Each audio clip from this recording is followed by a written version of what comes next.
Chapter 3. Is Opportunity Monopolized? No man is kept poor because opportunity has been taken away from him, because other people have monopolized the wealth and have put a fence around it. You may be shut off from engaging in business in certain lines, but there are other channels open to you. Probably it would be hard for you to get control of any of the great railroad systems. That field is pretty well monopolized. But the electric railway business is still in its infancy, and offers plenty of scope for enterprise, and it will be but a few years until traffic and transportation through the air will become a great industry, and in all its branches will give employment to hundreds of thousands and perhaps to millions of people. Why not turn your attention to the development of aerial transportation, instead of competing with J. Hill and others for a chance in the steam railway world? It is quite true that if you are a workman in the employ of the Steel Trust, you have very little chance of becoming the owner of the plant in which you work. But it is also true that if you will commence the act in a certain way, you can soon leave the employ of the Steel Trust. You can buy a farm of from 10 to 40 acres, and engage in business as a producer of foodstuffs. There is great opportunity at this time for men who will live upon small tracts of land and cultivate the same intensively. Such men will certainly get rich. You may say that it is impossible for you to get the land, but I am going to prove to you that it is not impossible, and that you can certainly get a farm if you will go to work in a certain way. At different periods, the tide of opportunity sets in different directions, according to the needs of the whole, and the particular state of social evolution which has been reached. At present, in America, it is setting toward agriculture and the allied industries and professions. Today, opportunity is open before the factory worker in his line. It is open before the businessman who supplies the farmer more than before the one who supplies the factory worker, and before the professional man who waits upon the farmer more than before the one who serves the working class. There is abundance of opportunity for the man who will go with the tide, instead of trying to swim against it. So the factory workers, either as individuals or as a class, are not deprived of opportunity. The workers are not being kept down by their masters. They are not being ground by the trusts and combinations of capital. As a class, they are where they are because they do not do things in a certain way. If the workers of America chose to do so, they could follow the example of their brothers in Belgium and other countries, and establish great department stores and cooperative industries. They could elect men of their own class to office, and pass laws favoring the development of such cooperative industries, and in a few years they could take peaceable possession of the industrial field. The working class may become the master class whenever they will begin to do things in a certain way. The law of wealth is the same for them as it is for all others. This they must learn, and they will remain where they are as long as they continue to do as they do. The individual worker, however, is not held down by the ignorance or the mental slothfulness of his class. He can follow the tide of opportunity to riches, and this book will tell them how. No one is kept in poverty by a shortness in the supply of riches. There is more than enough for all. A palace as large as the Capitol at Washington might be built for every family on earth from the building material in the United States alone, and under intensive cultivation this country would produce wool, cotton, linen, and silk enough to clothe each person in the world finer than Solomon was arrayed in all his glory, together with food enough to feed them all luxuriously. The visible supply is practically inexhaustible, and the invisible supply really is inexhaustible. Everything you see on earth is made from one original substance, out of which all things proceed. New forms are constantly being made, and older ones are dissolving, but all are shapes assumed by one thing. There is no limit to the supply of formless stuff, or original substance. The universe is made out of it, but it was not all used in making the universe. The spaces in, through, and between the forms of the visible universe are permeated and filled with the original substance, with the formless stuff, with the raw material of all things. 10,000 times as much as has been made might still be made, and even then we should not have exhausted the supply of universal raw material. No man, therefore, is poor because nature is poor, or because there is not enough to go around. Nature is an inexhaustible storehouse of riches. The supply will never run short. Original substance is alive with creative energy and is constantly producing more forms. When the supply of building material is exhausted, more will be produced. When the soil is exhausted, so that foodstuffs and materials for clothing will no longer grow upon it, it will be renewed, or more soil will be made. When all the gold and silver has been dug from the earth, if man is still in such a stage of social development that he needs gold and silver, more will be produced from the formless. The formless stuff responds to the needs of man, it will not let him be without any good thing. This is true of man collectively. The race as a whole is always abundantly rich, and if individuals are poor, it is because they do not follow the certain way of doing things which makes the individual man rich. The formless stuff is intelligent. It is stuff which thinks. It is alive, and is always impelled toward more life. It is the natural and inherent impulse of life to seek to live more. It is the nature of intelligence to enlarge itself, and of consciousness to seek to extend its boundaries and find fuller expression. The universe of forms has been made by formless living substance, throwing itself into form in order to express itself more fully. The universe is a great living presence, always moving inherently toward more life and fuller functioning. Nature is formed for the advancement of life. Its impelling motive is the increase of life. For this cause, everything which can possibly minister to life is bountifully provided. There can be no lack unless God is to contradict himself and nullify his own works.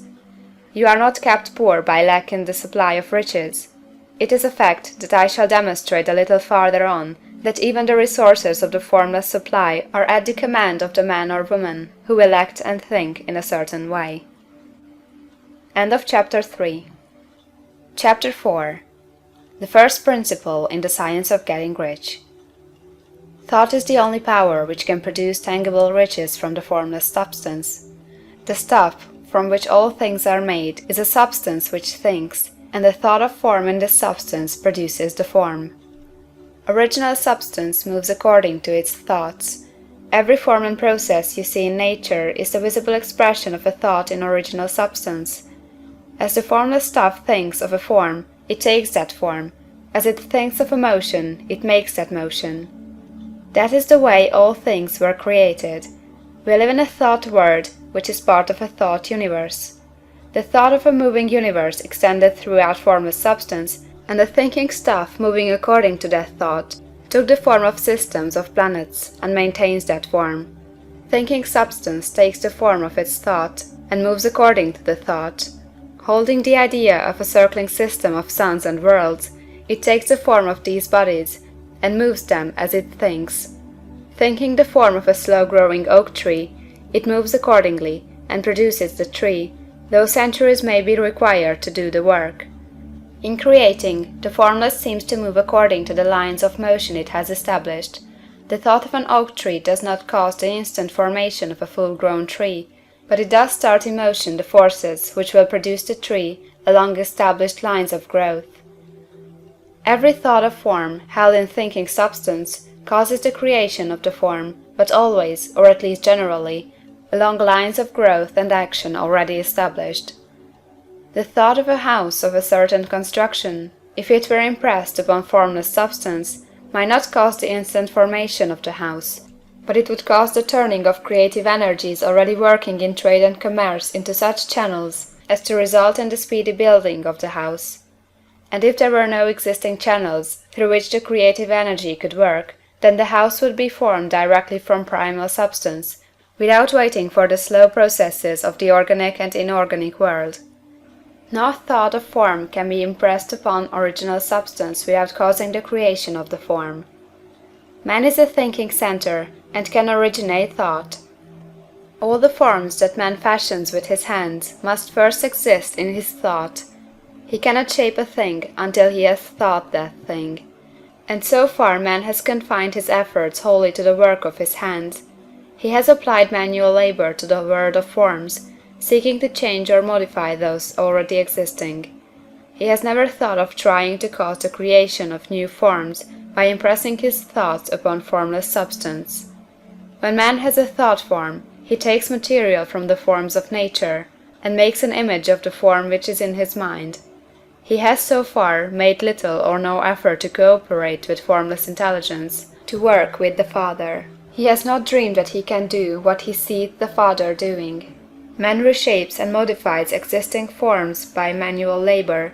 He has given no attention to the question whether he may not produce things from formless substance by communicating his thoughts to it. We propose to prove that he may do so, to prove that any man or woman may do so, and to show how. As our first step, we must lay down three fundamental propositions. First, we assert that there is one original formless stuff, or substance, from which all things are made. All the seemingly many elements are but different presentations of one element. All the many forms found in organic and inorganic nature are but different shapes, made from the same stuff. And this stuff is thinking stuff. The thought held in it produces the form of the thought. Thought, in thinking substance, produces shapes. Man is a thinking center, capable of original thought. If man can communicate his thought to original thinking substance, he can cause the creation or formation of the thing he thinks about. To summarize this, there is a thinking stuff from which all things are made, and which, in its original state, permeates, penetrates, and fills the interspaces of the universe. A thought, in this substance, produces the thing that is imaged by the thought. Man can form things in his thought, and, by impressing his thought upon formless substance, can cause the thing he thinks about to be created. It may be asked if I can prove these statements, and without going into details, I answer that I can do so, both by logic and experience. Reasoning back from the phenomena of form and thought, I come to one original thinking substance, and reasoning forward from this thinking substance, I come to man's power to cause the formation of the thing he thinks about. And by experiment, I find the reasoning true, and this is my strongest proof. If one man who reads this book gets rich by doing what it tells him to do, that is evidence in support of my claim. But if every man who does what it tells him to do gets rich, that is positive proof until someone goes through the process and fails.